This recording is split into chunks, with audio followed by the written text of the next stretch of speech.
Bonjour à tous, bienvenue au numéro 13 de la saison 2 de l'hebdo de Zeraj par Ketch. Vous aurez remarqué que le numéro précédent, comme celui-ci, arrive un petit peu en retard. Pour rien vous cacher, Alain qui fait les vidéos chez nous, il va très bien, mais il a eu un petit moment où il était positif au Covid. Du coup, il y a plein de jeux derrière moi, il est à deux doigts de se remettre un arrêt maladie tout de suite pour pas faire tout ça. On démarre très vite, le temps qu'il réfléchisse pas, c'est parti. Et on démarre tout de suite avec deux jeux pour les plus petits, deux jeux de l'école des loisirs à partir de 1 an et demi. Il y a le jeu de Elmer et le jeu de la tétine de Nina. Deux jeux évidemment où il y a beaucoup de hasard, on va jeter les dés et voir les résultats. Dans Elmer, on jette les dés, on voit les couleurs qu'on a le droit de poser sur Elmer et on va essayer de remplir Elmer le plus vite possible. Et dans le jeu de la tétine de Nina, il va y avoir plutôt des défis avec des cartes qui vont devoir vous faire des actions. Et à chaque fois qu'on remplit un défi, eh bien, on échange un jeton tétine contre un jeton bravo et on rapporte la partie quand on a rejeté les 5 jetons tétine et qu'on a ramené la dernière des tétines au loup pour le réconforter. Elmer, le jeu des couleurs, la tétine de Nina, le jeu, deux jeux de l'école des loisirs à partir de 1 an et demi.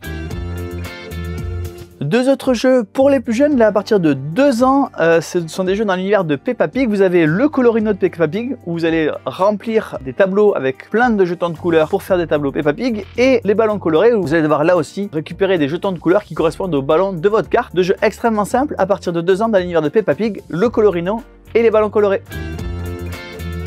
Autre jeu pour les plus jeunes, cette fois-ci à partir de 6 ans, donc pour des jeunes joueurs qui savent déjà un peu jouer, c'est Cosmic Race. Cosmic Race, c'est un jeu de course, comme son nom l'indique, dans l'espace, d'Alexandre Emmerich et Théo Rivière. Cosmic Race, c'est un mélange de stratégie et de mémoire, puisque vous allez devoir jouer des jetons et une intensité en fonction de votre stratégie, et en même temps, vous allez devoir tourner des tuiles pour savoir quel mouvement vous allez faire, donc essayez de vous souvenir à quel endroit sont quelles tuiles pour retourner les bonnes. Non seulement c'est quand on remporte la course, c'est-à-dire quand on passe la ligne d'arrivée en premier, on gagne plein d'étoiles, mais on peut aussi récupérer des étoiles tout au long de la partie, ce qui fait que ce n'est pas forcément le premier qui remporte la course qui gagne la partie, c'est celui qui a le plus d'étoiles, mais évidemment être premier ça aide beaucoup à remporter la course. C'est Cosmic Race d'Alexandre Emmerich et Théo Rivière.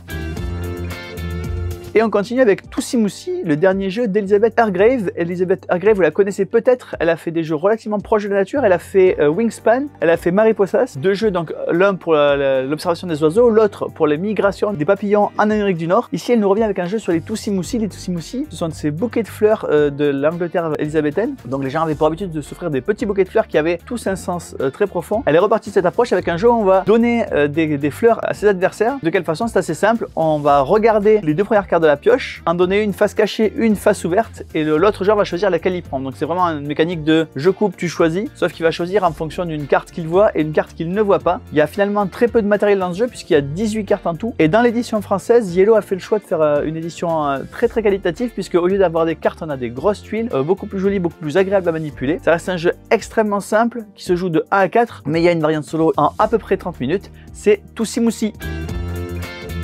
Et on continue avec un jeu qui a beaucoup plu au départ par son aspect esthétique, puisqu'il s'agit d'un jeu où vous allez pouvoir créer un tableau avec du matériel en 3D qui va vous permettre de construire ce tableau avec différentes couches. Comment il fonctionne? C'est un système de draft, c'est-à-dire que vous avez un fond, vous allez y ajouter jusqu'à 3 couches différentes avec des icônes, donc des différentes façons de marquer des points. Si j'ai voilà, la plus grande diversité de formes, la plus grande diversité de couleurs, tant de points pour tant de formes, etc., etc. En faisant bien attention que quand on superpose les cartes, elles n'écrasent pas les autres cartes qu'on a déjà. Un système de draft en rivière, c'est-à-dire que plus vous allez remonter haut dans la rivière, plus ça va vous coûter des points. Un jeu finalement extrêmement simple où on va devoir à la fois surveiller ses adversaires et essayer d'optimiser ses points à soi. Et à la fin du tableau, quand on a les 3 couches du tableau, on découvre finalement une œuvre originale à chaque fois. Un jeu assez rapide puisque dès qu'un joueur a fini 3 tableaux, la partie se termine immédiatement. C'est Canvas.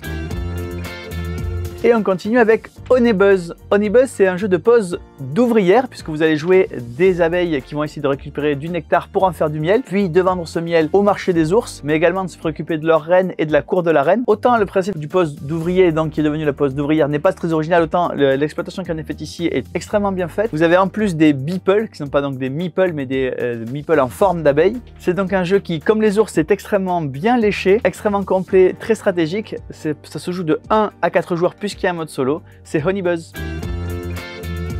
Et on continue avec Yak, un jeu qui va vous amener au sommet de l'Himalaya où parfois les caravanes de yaks se perdent dans la brume. Et donc pour empêcher ça, on vous a demandé de construire une pyramide de pierre pour que les yaks puissent se repérer. C'est un jeu extrêmement simple dans lequel vous avez 3 actions possibles à chaque tour. Soit vous échangez de la nourriture contre des pierres pour construire votre pyramide, soit vous rechargez le marché en récupérant de la nourriture, soit vous faites un échange avec le chariot qui est devant vous. Et puis ensuite, à chaque tour, les chariots tournent d'un cran. Vous avez de nouveau la possibilité d'interagir avec les chariots qui sont arrivés de votre adversaire adversaire de droite. Un jeu là aussi extrêmement simple mais extrêmement bien fait sur la dynamique du marché, c'est Yak de Michael Lu.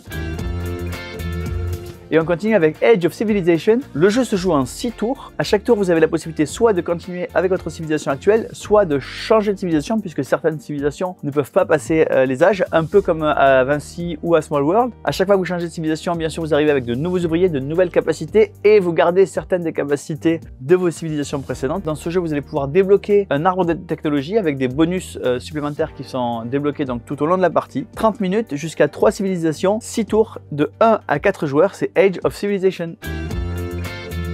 Et on continue avec un jeu qui fait beaucoup parler de lui en ce moment, c'est Cathédrale Rouge. Cathédrale Rouge, c'est un jeu expert dans une boîte relativement petite, ce qui n'empêche pas qu'il a toute la profondeur stratégique d'un Eurogame extrêmement bien équilibré. Dans Cathédrale Rouge, Ivar le Terrible vous a demandé de l'aider à construire sa cathédrale, et donc les joueurs collectivement vont construire cette cathédrale en revendiquant des bouts de la cathédrale qui vont devoir être construits du bas vers le haut. Mais attention, parce que si un autre joueur construit un bout plus haut que vous et que vous n'avez pas fini votre partie, vous allez avoir des points de malus, évidemment, parce qu'il faut terminer avant les autres. Un jeu également d'opportunisme, puisque les ressources que vous allez collecter vont dépendre des dés qui sont sur le plateau. Il n'y a pas de hasard à ce niveau-là, puisque les dés sont jetés avant qu'on fasse les choix, et donc vous allez savoir dès que c'est votre tour quels sont les choix qui sont disponibles pour vous. Un jeu à la fois de majorité, de stratégie et d'opportunisme, c'est Cathédrale Rouge chez Yellow Expert.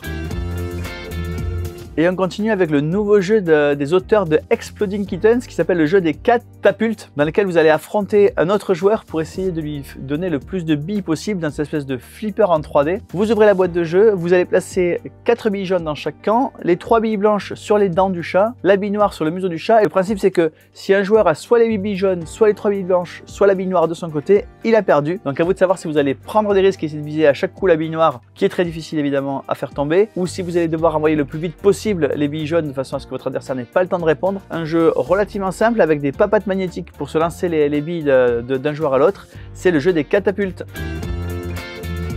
Et on continue avec la boîte noire de Insider qui s'appelle fort logiquement Insider Black. Si vous connaissez Insider Black, c'est le même jeu, sauf que vous pouvez combiner les deux boîtes pour avoir un jeu plus complexe avec évidemment de nouveaux thèmes, évidemment de nouvelles restrictions, mais aussi un nouveau rôle, le rôle de l'associé du traître. Si vous ne connaissez pas Insider, ce jeu se joue en standalone, c'est-à-dire que vous avez juste besoin de cette boîte-là pour jouer. Le principe est que un joueur connaît un mot et des autres joueurs vont devoir l'interroger pour savoir quel est ce mot. Il ne peut bien sûr répondre que oui, non ou je ne sais pas. Et un autre joueur, le traître, connaît également le mot, mais évidemment les autres joueurs ne savent pas qui est le traître. Le traître va devoir aider les autres joueurs à trouver le mot, puisque si les autres joueurs ne trouvent pas le mot, le traître a perdu. S'il les aide de façon trop ostensible, eh bien les autres joueurs vont se rendre compte que c'est lui le traître et qu'il les oriente trop vite vers le mot. Donc il y a une espèce d'équilibre à avoir. Évidemment, on va faire un PK Game Pack avec le Insider rouge et le Insider Black à prix promotionnel.